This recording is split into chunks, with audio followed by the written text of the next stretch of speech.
welcome to another episode of Diary of a Wannabe Comedian with me, Belle, a wannabe comedian. I am still in Kent. I'm still with my mum and Jeremy, my pussycat. I'm basically, I now identify as a vending machine, or at least Jeremy identifies me as a vending machine because that is my sole purpose of being here, is just to dispense cat treats as he demands. And I think I'm quite good at that role. Aside from that, I've done quite a lot actually. Been to Rochester. So I went to see a play yesterday that was written and performed by a guy called Paul Doust. And it was called Lady Bracknell's Confinement. And the play itself was really good actually. It was very Oscar Wilde because he is a member of the Oscar Wilde Society.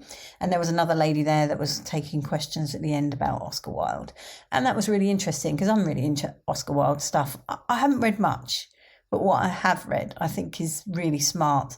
And I just love his comedy. I read, Picture of Dorian Gray. And there's just some bits in there that are kind of laugh out loud funny to me. So I enjoyed that very much. But what was really kind of cute about it is it was set in Eastgate House in Rochester.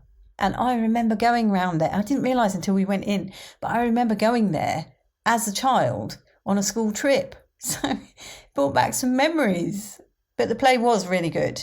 I'm surprised that he's not taking it to Edinburgh, but it has been to the Brighton Fringe and gets a very good write-up. So while we were in Rochester, we went and saw a dragon in Rochester Cathedral. I love that cathedral. It's my favourite, next to Canterbury Cathedral. It is my favourite cathedral.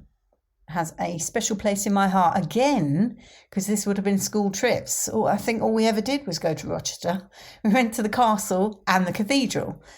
But this dragon was made out of silver, copper and gold foil. And it's quite impressive because the cathedral is very big and it runs, a fair length of the cathedral. So that was good.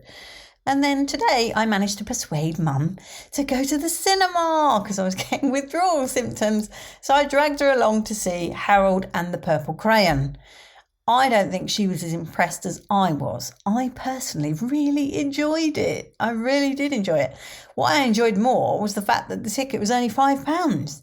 The Odeon, for some reason, were having a bargain day. So, yeah, £5 a ticket. Awesome. But I really did enjoy the film because it was just so sweet.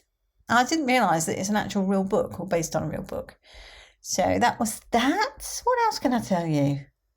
Oh, one more thing before I move off of, I've moved off it already, haven't I? But going back to Eastgate House, that is actually mentioned it's described, I think, in a Charles Dickens novel. So it was around in Charles Dickens' time because Charles Dickens, was he born in Rochester? I think he lived in Rochester. But there's lots of history with him and Rochester. For example, there's Restoration House, which was used as Miss Havisham's house in Great Expectations. So there are a little bit of history for you. But there's lots of things like that. Now, I guess the only other thing is we've been watching lots of the Olympics and it's been quite exciting because the UK are doing pretty well. In fact, I've just watched Keely, I can't remember her name, but I've just watched her win the 800 metres, I think it was. So that was very exciting. I hope that's not a spoiler to anyone. Right, I'm going to leave that there. I will speak to you on Thursday. Much love and gratitude.